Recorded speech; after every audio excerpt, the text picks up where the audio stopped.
Assalamualaikum warahmatullahi wabarakatuh. Selamat pagi. Ibu akan menjelaskan mengenai materi yang kemarin, yaitu struktur atom.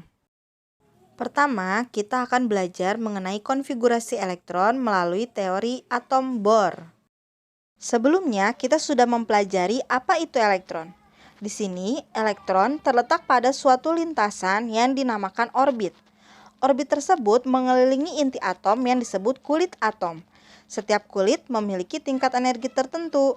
Semakin dekat ke inti atom, maka semakin kecil energinya.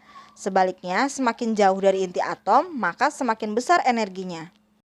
Tiap kulit elektron hanya dapat ditempati oleh maksimum 2 kali N pangkat 2 elektron. N tersebut adalah nomor kulitnya. Kebetulan kulit elektron itu ada 7 jenis. Ada K, L, M, N, O, P, dan Q. Setiap kulit memiliki nomor kulit tersendiri. Contohnya, pada kulit K, jumlah elektron maksimum yang bisa menempati kulit K hanya 2. Dihitung dari 2 dikali 1 pangkat 2. Satunya itu adalah nomor kulitnya. Jadi K itu nomor kulitnya 1, L itu 2, dan seterusnya sampai Q nomor kulitnya yaitu 7.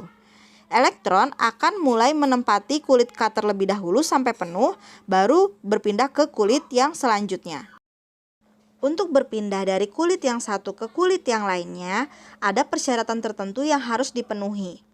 Kulit K dituliskan 2 jika elektron yang tersedia sama dengan atau lebih dari 2. Atau dituliskan 1 hanya untuk khusus atom hidrogen. Kulit L dituliskan 8 jika elektron yang tersedia lebih besar dari 8 atau sama dengan 8.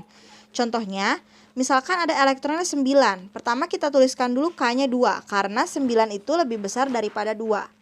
Lalu sisanya kalau sudah dituliskan 2 berarti dari 9 itu sisanya 7 kan? Nah berarti bisa pindah ke kulit L. Nah kita lihat lagi persyaratan di kulit L. Karena sisanya 7 berarti kita bisa pakai persyaratan yang kedua di kulit L, yaitu dituliskan sisanya jika elektron yang tersedia kurang dari 8. Karena 7 kurang dari 8 berarti kita menuliskan sisanya yaitu 7. Nah ini ada contoh. Yang pertama dari atom AR dengan jumlah elektron 18. Pertama, kita bisa melihat persyaratan di kulit K, yaitu menuliskan 2 jika elektronnya yang tersedia itu lebih besar daripada 2. Kebetulan jumlah elektronnya masih 18, berarti kita bisa menuliskan di kulit K itu elektronnya jadi 2. Lalu kita pindah ke kulit L. Sisanya karena dari 18 tadi sudah kita tuliskan 2, maka sisanya masih 16 kan? Nah, kita bisa pindah ke kulit L. Kita bisa pakai persyaratan yang dituliskan 8 jika elektronnya lebih besar atau sama dengan 8. Maka dari itu di kulit L bisa kita tuliskan 8. Karena di kulit K sudah kita tulis 2, di kulit L sudah kita tulis 8, berarti yang elektron yang sudah kita tuliskan atau yang sudah kita masukkan ke kulit-kulit K dan L itu sudah 10 elektron. Dari 18 berarti sisanya 8 kan? Nah, kita bisa pindah ke kulit M. Karena di kulit M sisa elektronnya 8, berarti kita bisa tuliskan 8. Selanjutnya kita lihat contoh yang kedua, yaitu dari unsur kalium dengan jumlah elektron 19. Di kulit K kita bisa menuliskan 2 elektron, di kulit L bisa kita tuliskan 8 elektron, di kulit M bisa juga 8 elektron, dan karena sudah dituliskan 2, 8, dan 8, berarti sudah dituliskan 18 elektron. Dari 19 berarti masih sisa 1. Nah, satunya itu bisa kita tuliskan di kulit N. Nah, untuk jumlah elektron yang paling terluar atau di kulit yang terakhir itu disebut elektron valensi atau elektron-elektron yang terletak pada kulit terluar, kulit yang terakhir. Nah, untuk atom AR atau unsur AR itu bisa kita lihat elektron valensinya itu berada di kulit M dengan jumlah elektronnya 8. Sedangkan untuk unsur K, terakhirnya itu ada di kulit N. Berarti elektron valensinya ada di kulit N yang berjumlah 1. Berarti untuk elektron valensi unsur AR adalah 8 dan unsur K adalah 1. Yang kedua, kita akan belajar mengenai konfigurasi elektron melalui teori mekanika kuantum. Mekanika kuantum digunakan untuk menggambarkan kedudukan atau posisi elektron dalam atom. Teori ini ditemukan oleh Erwin Schrödinger pada tahun 1926. Dalam teori mekanika kuantum, untuk mencari tahu kedudukan dan posisi elektron menggunakan 4 bilangan kuantum. Yang pertama bilangan kuantum utama, yang kedua bilangan kuantum azimut, yang ketiga bilangan kuantum magnetik, dan yang keempat bilangan kuantum spin. Yang pertama, kita akan membahas mengenai bilangan kuantum utama. Bilangan kuantum utama digunakan untuk menentukan tingkat energi orbital yang biasa disebut kulit atom. Setiap kulit mempunyai subkulit dengan jumlah yang berbeda-beda. Di kulit K yang tadi seperti yang tadi, N-nya itu adalah 1, kulit L N-nya 2, kulit M N-nya 3, N-nya 4, O N-nya 5, P N-nya 6, dan Q N-nya 7. Semakin jauh dari inti atom, maka nilai N tersebut semakin besar, sehingga tingkat energinya juga semakin besar. Berikut adalah cara menentukan bilangan kuantum utama dari suatu unsur. Di sini ada unsur, contohnya unsur Ar dan unsur K. Nah, untuk tahap pertama, kita harus menentukan terlebih dahulu posisi elektron valensi dari unsur Ar dan unsur K ada di kulit yang mana. Di pembahasan sebelumnya, kita sudah mengetahui bahwa elektron valensi unsur Ar terdapat di kulit M dan elektron valensi dari unsur K terdapat di kulit N. Nah, untuk menentukan bilangan kuantum utama dari unsur, bisa kita lihat dari nilai N di mana elektron valensi dari unsur tersebut berada. Seperti di unsur Ar, elektron valensinya kan berada di kulit M. Nah, kulit M itu mempunyai nilai N yaitu 3. Nah, untuk unsur K, elektron valensinya berada di kulit N yang memiliki N sama dengan 4. Berarti bilangan kuantum utama unsur Ar adalah 3 karena berada di kulit M yang mempunyai nilai N sama dengan 3. Dan untuk unsur K, elektron valensinya berada di kulit N dan memiliki nilai N sama dengan 4. Berarti bilangan kuantum utamanya itu adalah 4. Kalau yang tadi menentukan bilangan kuantum utama dari suatu unsur, nah kalau yang ini contoh soal untuk menentukan bilangan kuantum utama dari posisi orbital. Contohnya ini disuruh menentukan nilai bilangan kuantum utama yang berada di orbital 4s, 3p, dan 5d. Untuk menentukan bilangan kuantum utama, tinggal kita lihat saja ada nilai N-nya berapa di orbital tersebut. Kalau 4s berarti nilai N-nya adalah 4. Untuk 3p nilai N-nya adalah 3. Dan untuk 5D nilai N-nya adalah 5. Jadi tinggal dilihat aja angka di depannya itu menunjukkan atau mewakili nilai N-nya atau bilangan kuantum utamanya. Nah, ini ada contoh soal yang bisa kalian kerjakan dengan mengikuti petunjuk yang sudah dijelaskan sebelumnya. Sebelumnya, kita sudah membahas mengenai bilangan kuantum utama. Bilangan kuantum utama dilambangkan dengan huruf N kecil. Nah, yang ini kita akan membahas mengenai bilangan kuantum azimut yang dilambangkan dengan huruf L kecil. Bilangan kuantum azimut digunakan untuk menentukan di subkulit manakah elektron berada. Subkulit itu adalah kumpulan orbital elektron. Nah, untuk harga L atau harga bilangan kuantum azimut itu diambil dari rumus N-1. N itu tergantung di kulit manakah elektron berada. Kalau di kulit K yang sebelumnya itu N-nya bernilai 1. Nah, jika N bernilai 1, maka untuk rumus N-1, 1 dikurang 1 sama dengan 0. Jadi harga L-nya sama dengan 0. Nah, untuk harga L sama dengan 0 ditandai dengan huruf S. Nah, selanjutnya jika N sama dengan 2, berarti N sama dengan 2 itu berada di kulit L. Nah, karena rumusnya N dikurang 1, jadi kalau N-nya 2, 2 dikurang 1 sama dengan 1. Jadi N-nya itu diganti aja dengan nilai bilangan kuantum utamanya berapa. Nah, kalau 2 dikurang 1 sama dengan 1, berarti harga L-nya sama dengan 1. Nah, untuk L yang sama dengan 1 ditandai dengan huruf P. Begitupun selanjutnya untuk huruf D dan huruf F. Berikut adalah contoh soal untuk menentukan bilangan kuantum azimut atau L dari suatu unsur. Nah, masih kita gunakan contoh yang sama yaitu dari unsur AR dan unsur K. Untuk menentukan bilangan kuantum azimut, terlebih dahulu kita tentukan bilangan kuantum utamanya. Karena sebelumnya di pembahasan bilangan kuantum utama, untuk unsur AR kita sudah mendapatkan nilai N-nya atau bilangan kuantum utamanya yaitu 3. Nah, untuk menentukan bilangan kuantum azimut bisa menggunakan rumus N dikurang 1. Jadi, karena di sini N sama dengan 3, jadi 3 dikurang 1 sama dengan 2. Karena nilai L-nya atau bilangan kuantum azimutnya sama dengan 2, maka ditandai dengan huruf D. Bisa dicek di penjelasan yang sebelumnya.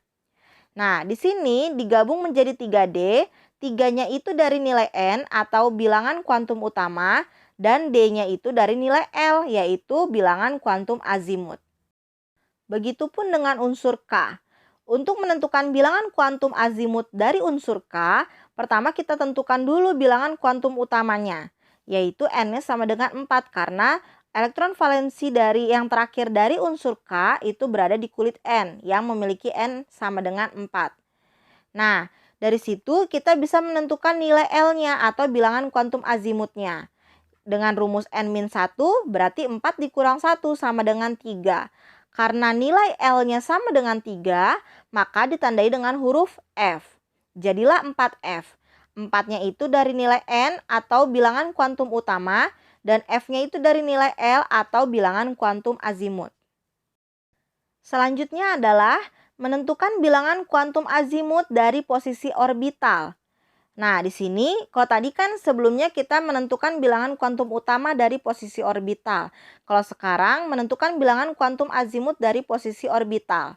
Karena sebelumnya kita sudah tahu angka yang di depannya itu mewakili bilangan kuantum utama atau N-nya.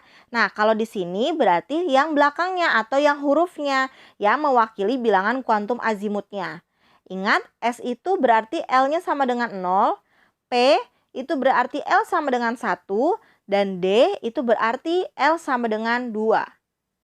Berarti untuk yang A, 4S, itu bilangan kuantum azimutnya atau L-nya sama dengan 0. Untuk 3P, bilangan kuantum azimutnya 1, dan untuk 5D, bilangan kuantum azimutnya adalah 2.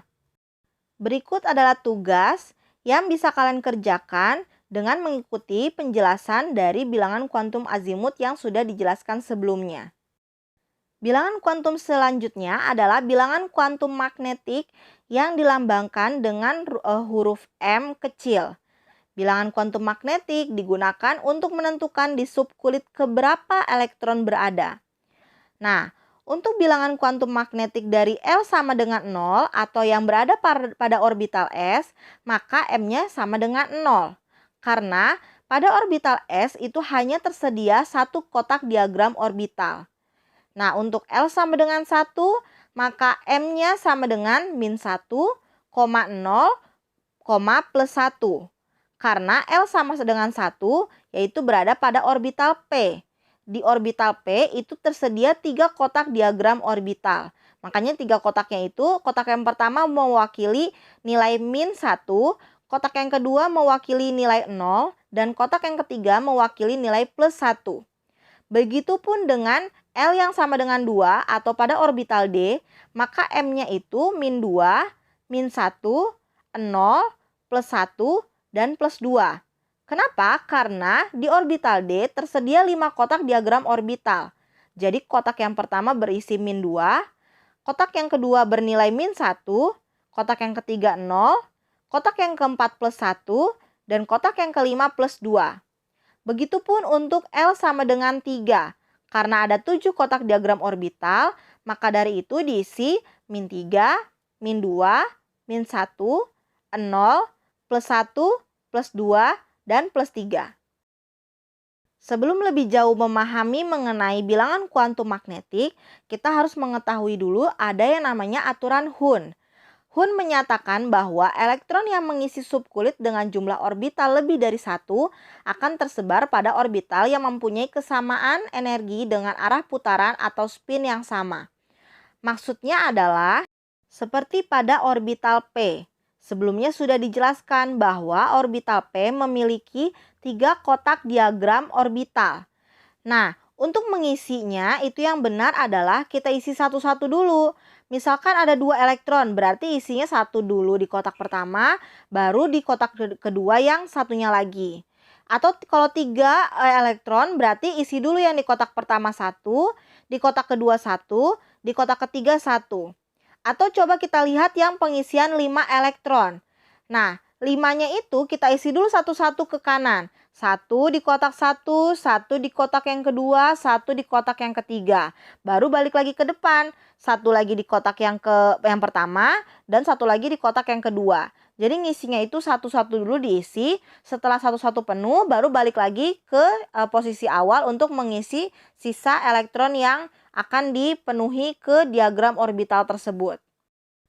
Tanda-tanda panah yang ke atas dan yang ke bawah itu berarti pengisian elektron itu dimulai dengan mengisi satu elektron pada tiap orbital dengan arah putaran yang sama.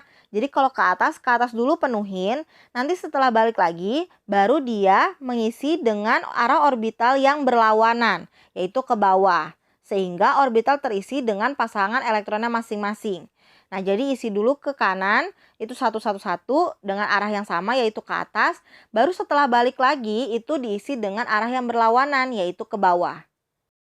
Arah putaran yang berbeda itu adalah bunyi dari larangan Pauli yang menyatakan pasangan elektron dalam satu orbital dinyatakan dengan diagram orbital seperti yang digambar di samping. Ada yang ke atas, ada yang ke bawah. Karena satu orbital hanya ditempati 2 elektron, maka 2 elektron tersebut akan mewakili arah putaran yang berbeda. Setelah kita mengetahui cara mengisi diagram orbital, baru kita bisa menentukan bilangan kuantum magnetik dari suatu unsur. Nah, pertama kita tentukan dulu bilangan kuantum utamanya. Contohnya pada unsur AR, bilangan kuantum utamanya atau N-nya sama dengan 3. Kedua, kita tentukan bilangan kuantum azimutnya. Di sini bilangan kuantum azimutnya bernilai 2. Nah, karena bernilai 2, maka M-nya itu mengikuti diagram orbital D yang memiliki 5 kotak diagram orbital. Kotak yang pertama bernilai min 2, yang kedua min 1, 0, plus 1, dan plus 2. Nah, untuk mengisinya ini diisi dengan jumlah elektron valensi dari unsur AR. Nah, karena elektron valensi dari unsur AR yaitu di kulit terakhirnya itu berjumlah 8, maka cara mengisinya satu dulu di kotak min 2, selanjutnya sampai kotak yang plus 2 itu penuh yang mengarah ke atas. Balik lagi karena masih sisa 3 elektron yang belum terisi, balik lagi ke posisi yang awal dengan arah putaran yang berbeda yaitu ke bawah. Jadi 1, 1, 1, 1, 1 sampai penuh, baru balik lagi yang ke-6-nya itu arah yang di kotak yang pertama dengan arah yang berbeda ke bawah. Makanya di situ yang panah ke bawah itu ada 3. Jadi 5 ke yang ke atas, 3 ke yang bawah. Selanjutnya pada unsur K. Pertama kita tentukan dulu bilangan kuantum utamanya yaitu 4. Nah, karena 4 bilangan kuantum utamanya berarti bilangan kuantum azimutnya itu adalah 3. Karena L-nya sama dengan 3, maka M-nya mengikuti diagram orbital F yang mempunyai 7 kotak diagram orbital yang bernilai min 3, min 2, min 1, 0, plus 1, plus 2, dan plus 3. Nah, karena elektron valensi dari unsur K itu hanya ada 1 di kulit N, maka dari itu yang mengisi diagram orbital juga hanya 1, yaitu hanya di kotak yang min 3. Contoh soal selanjutnya adalah menentukan bilangan kuantum magnetik dari posisi orbital. Nah, 4S ditandai dengan huruf S. S itu berarti L-nya bernilai 0. Karena L-nya bernilai 0, maka M-nya juga bernilai 0. Hanya ada satu kotak diagram orbital. Nah, untuk yang 3P, karena ditandai huruf P, berarti L-nya itu sama dengan 1. Nah, maka M-nya itu bernilai dari min 1 sampai plus 1. Min 1, 0, dan plus 1 itu mewakili 3 kotak diagram orbital. Nah, untuk yang C, 5D ditandai huruf D. D itu berarti L-nya sama dengan 2. Maka M-nya itu dari min 2 sampai plus 2. Min 2 sampai plus 2 itu mewakili 5 diagram orbital. Tugas nomor 3. disuruh menentukan bilangan kuantum magnetik dari unsur dan orbital. Bisa kalian kerjakan dengan menggunakan penjelasan yang sebelumnya. Untuk tugas nomor 3 ini, kalian tuliskan sampai gambarkan juga diagram orbitalnya. Seperti contoh yang tadi, misalkan elektron valensinya ternyata 8. Berarti kalian gambarkan tuh berapa yang ke atas dan berapa yang ke bawah. Terus berhenti di kotak yang ke nomor berapa. Seperti itu. Nah, itu bisa digunakan nanti untuk belajar mengenai bilangan quantum spin. Nah, selanjutnya bilangan quantum spin yang dilambangkan dengan huruf S kecil. Bilangan quantum spin itu digunakan untuk menentukan aktivitas pergerakan elektron. Nah, arah rotasi disimbolkan dengan simbol bendera. Sebenarnya ini simbolnya nggak seperti ini, simbolnya bendera. Nah, berotasi searah jarum jam itu ditandai dengan bendera ke atas atau bisa panah ke atas dan bernilai plus setengah. Nah, untuk berotasi berlawanan jarum jam itu benderanya ke bawah dan bernilai min setengah. Jadi makanya tadi ibu suruh kalian menuliskan sampai diagram orbitalnya, yang ke atas berapa, yang ke bawah berapa, dan berhenti di bendera ke atas atau ke bawah. Itu bisa digunakan untuk menentukan bilangan spinnya. Kalau tadi contohnya AR, berhentinya itu kan di kotak nomor 0 yang benderanya ke bawah. Nah, itu berarti bilangan kuantum spinnya bernilai min setengah karena benderanya ke bawah. Sedangkan untuk contoh yang unsur K, tadi kan berhenti karena hanya satu ya elektron valensinya, hanya mengisi di kotak yang min 3 dengan posisi benderanya ke atas. Berarti untuk bilangan kuantum spin dari unsur K itu bernilai plus setengah. Berikut tugas nomor 4. Menentukan bilangan kuantum spin dari unsur-unsur yang tersedia di bawah ini. Selanjutnya, konfigurasi elektron per subkulit. Untuk memahami mengenai konfigurasi elektron per subkulit, kita harus mengetahui dulu prinsip Aufbau. Elektron menempati kulit atom berdasarkan tingkat energinya. Bisa kita lihat, dari 1S itu panahnya mengarah ke 2S, dari 2S ke 2P, 2P ke 3S, dan selanjutnya. Pengisian elektron dimulai dari tingkat energi yang paling rendah menuju tingkat energi yang lebih tinggi. Keadaan ketika elektron mengisi kulit dengan energi terendah disebut keadaan dasar. Urutan orbital mengacu ke arah panah. Terlihat 3D lebih tinggi dari 4S, jadi setelah 3P penuh, elektron akan mengisi subkulit 4S terlebih dahulu baru ke subkulit 3D. Jadi kita lihat saja panahnya dari 1S ke 2S, 2S ke 2P, dan selanjutnya. Berikut aplikasi prinsip Aufbau untuk menentukan konfigurasi elektron dari unsur-unsur yang diperintahkan. Seperti contoh yang pertama, unsur AR itu cara menentukan 1S2, 2S2, 2P6 itu bisa kita lihat dari urutannya. Dari 1S ke 2S, 2S ke 2P, 2P dan ke 3S. Nah, ingat S itu hanya bisa berisi 2 elektron. P itu bisa berisi 6. Tahu dari mana 2? 2 itu mewakili kan S itu punya satu diagram orbital. Setiap satu kotak diagram itu bisa diisi oleh pasangan elektron. Namanya pasangan berarti ada 2 kan? Karena S itu ada satu kotak, berarti satu kotak itu hanya bisa diisi oleh 2 elektron. Makanya S itu 2 atasnya, angka atasnya. Nah, selanjutnya P. Kenapa P6? Karena subkulit P itu memiliki 3 kotak diagram orbital. Nah, karena 3 kotak, jika satu kotaknya berisi pasangan atau berisi 2 elektron, berarti kalau 3 kotak menjadi 6 elektron kan? Makanya P itu 6. Nah, untuk D, karena punya 5 kotak diagram orbital, jika masing-masing terisi 2, berarti dari 5 itu menjadi 10 elektron. Nah, makanya kalau D nanti pangkatnya jadi 10. Dan F itu punya 7 kotak diagram orbital. Kalau diisi masing-masing 2, berarti jadi 14 elektron. Nah, jadi F itu pangkatnya 14. Untuk contoh di sini, yang A, unsur AR, itu elektronnya ada 18. Nah, bisa kalian perhatikan 1S2, 2s2, S itu kan selalu 2. 2p6, P itu selalu 6. Lanjut dari P itu berarti ke 3s, 3s2, dan 3p6. Kalau kita jumlahkan, S2, 2 elektron. S2 lagi yang di 2S2 itu berarti 2 elektron juga, berarti sudah 4 elektron. 2P6, P6 berarti ada 6 elektron, berarti 2 tambah 2, 4 tambah 6 itu jadi 10. Lanjut lagi ke 3S2, berarti ada 2 elektron lagi, berarti jadi 12 elektron. Lanjut lagi dari 3S2, ternyata panahnya ke 3P. P itu kan 6 elektron. Nah, kebetulan di sini ada 18 elektron pas. Jadi 1S2 2 elektron, 2S2 jadi 4 elektron, 2P6 berarti 2 tambah 2 tambah 6 sudah 10, lalu tambah 2 lagi 12, dan tambah lagi 6 jadi 18. Pas jadi 18 elektron. Nah, untuk K kan 19 elektron. Nah, sampai angka ke-18 itu sama seperti yang AR, yaitu 3P6 kan terakhirnya. Nah, karena ada selisih 1 elektron, berarti kita bisa lanjut dari 3P6 itu ternyata mengarah ke 4S. Tapi kan Bu, tadi kan kata Ibu S itu pangkatnya selalu 2. Nah, tergantung sisanya.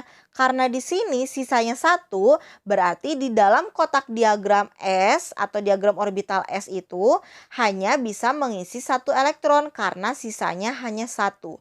Jadi di situ tulisnya bukan 4S2 tapi 4S1 sesuai sisanya. Sebelumnya menuliskan konfigurasi elektron dari unsur. Nah, yang sekarang menuliskan konfigurasi elektron dari ion. Ion itu ada yang bermuatan positif, ada yang bermuatan negatif. Nah, ini akan berpengaruh ke jumlah elektronnya. Coba kalian ingat-ingat PR-PR yang sebelumnya menentukan jumlah elektron dari unsur yang bermuatan. Bisa bermuatan positif, bisa bermuatan negatif. Nah, untuk yang bermuatan positif berarti nanti jumlah elektronnya berkurang. Kebalikannya kan, tandanya positif berarti cara menghitungnya dikurang.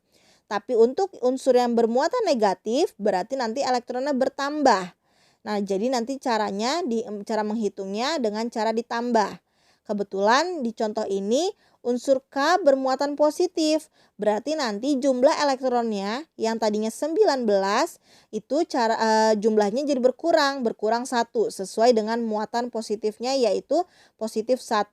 Jadi nanti unsur K ini jumlah elektronnya jadi 18. Setelah mengetahui jumlah elektronnya menjadi 18, nah barulah kita bisa menuliskan konfigurasi elektronnya. Kebetulan 18 itu seperti jumlah elektron dari unsur AR. Nah, berhentinya juga sama, yaitu di 3P6. Nah, ini tugas nomor 5. Tentukan konfigurasi elektron dari unsur Br, N, dan Cu. Sudah terlihat ya, itu jumlah elektronnya berapa? Berarti nanti tinggal tuliskan konfigurasi elektronnya sesuai dengan jumlah elektron yang tersedia di masing-masing unsur. Selanjutnya pembahasan mengenai bentuk orbital. Orbital itu ada orbital S, P, D, dan F. Sesuai dengan jumlah diagram orbitalnya, bentuk orbitalnya juga mempunyai jumlah yang sama seperti jumlah diagram orbitalnya. Kalau jumlah orbital S, kotak diagram orbitalnya itu ada 1, berarti nanti bentuk orbitalnya juga cuma ada 1. Nah, untuk orbital P, itu kotak diagram orbitalnya kan ada 3. Nanti bentuk orbitalnya juga hanya ada 3. Begitupun untuk orbital D dan orbital F. Orbital S itu terletak di subkulit S. Nah, bentuknya berupa bola simetris dan hanya memiliki satu macam orbital, seperti jumlah diagram orbitalnya. Untuk orbital P terletak di subkulit P, berbentuk seperti balon terpilin dan mempunyai 3 macam orbital sesuai dengan jumlah kotak diagram orbitalnya, yaitu ada 3. Kalau kalian ingat, 3 kotak diagram orbital P itu masing-masing bernilai -1, 0, dan +1. Nah, di bentuk orbital P juga bernilai P-1, P0, P1. Jadi untuk P-1 itu bentuknya itu mewakili elektron yang ada di diagram orbital yang bernilai -1. Begitupun untuk P0 dan P1. Yang ketiga adalah bentuk orbital D. Orbital D, orbital yang terletak di subkulit D, berupa bola lonjong dan memiliki 5 macam orbital sesuai dengan jumlah kotak diagram orbital subkulit D. Di sini ada D-2, D-1, D0, D1, dan D2. Sesuai dengan nilai yang ada di masing-masing diagram orbital subkulit D, yaitu -2, -1, 0, 1, dan +2. Terakhir, bentuk orbital F yang terletak di subkulit F berupa bola simetris, memiliki 7 macam orbital sesuai dengan jumlah kotak diagram orbital di subkulit F, yaitu F yang bernilai -3, -2, -1, 0, 1, 2, dan 3. Jadi jumlahnya semua ada 7 macam orbital. Sekian pembahasan mengenai struktur atom, dan kerjakan tugasnya di buku kimia, kemudian kumpulkan di Google Classroom yang akan Ibu buatkan nanti roomnya. Sekian, terima kasih. Selanjutnya kita akan mempelajari mengenai sistem periodik unsur.